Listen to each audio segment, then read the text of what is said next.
Hi.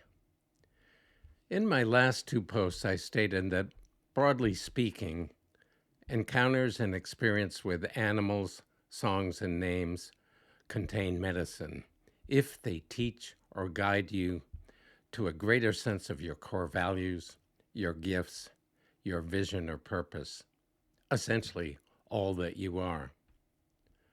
On my first Vision Quest back in July of 1980, I was quite consciously looking for a vision, some organizing principle or direction that would give meaning or intention to my life.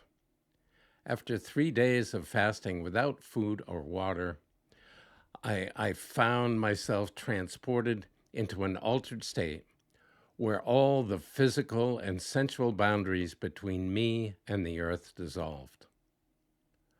On my last morning before leaving, as I gave thanks, I was surrounded by a whirling column of sparrows, the experience providing me with the name I have carried for the last 45 years.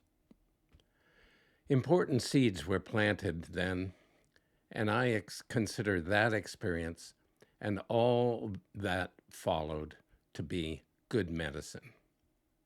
But not all medicines are good medicine. Becoming aware of or realizing your whole self involves all of you, the dark side as well as the light. And at the very least, becoming aware of the shadow is important. A couple decades ago, a Native American medicine man came and led a weekend workshop at the Rowe Conference Center in Western Massachusetts. I had been positively influenced by several Native teachers in my past, and this man had written a book which I'd read and enjoyed.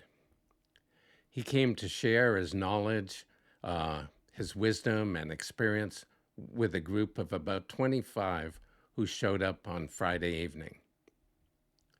On Saturday afternoon, he led a sweat lodge for the whole group. After the prayers, he started asking questions of each person in the lodge. He'd say to one, "What about nature do you like?" And the person might reply, "I like to be near water."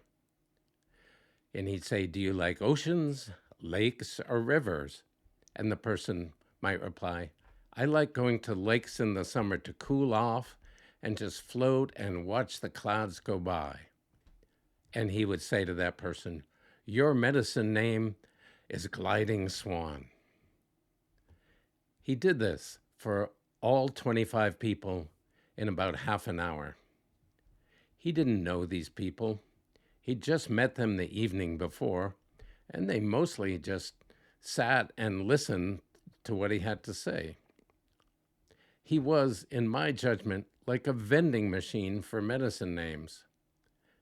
There have been and there are many great Native American teachers, but in this case, his ethnicity didn't really prove much to me. Sometimes people receive medicine names as a rite of passage or initiation, and their name marks their membership in that tribe, whatever that tribe is. I've often found the rules and protocols around those names fairly hard to understand. For example, people receive medicine names, mostly animal names, when they go through a New Warriors weekend that initiates them into the Mankind Project. The process by which men get or choose the names is really a 10 or 15-minute guided meditation, at the end of which they choose their names. Names they are free to update and change as time goes by and new insights come, or if they just find another one they like better. Then at subsequent Mankind Project gatherings, these men will introduce themselves with their common name and then their animal names, like, "Hi, I'm Richard Johnson, Rainbow Bear." Usually that introduction is the one and only time their animal name gets mentioned.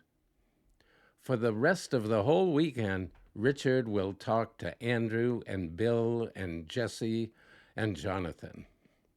And Rainbow Bear, as well as all the other names the other men might be carrying, will likely not get referred to once.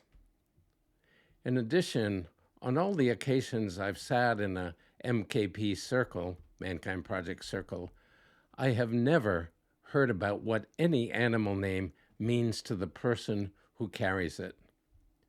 This just makes no sense to me at all. I was once given a name by a teacher I liked and respected. I hadn't asked for a name, but he said he said he'd like to call me Eagle's Wing, which was very nice. It was nice that he offered, and it was a nice name in that it referred to a powerful and well-regarded animal, and it could have been quite ego gratifying. I thanked him and passed.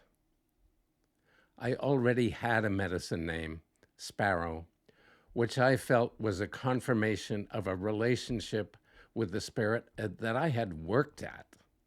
I had worked to create and develop that relationship, and that name confirmed it. And sparrow meant something to me. Sparrows are small birds. They aren't big, powerful predators like eagles.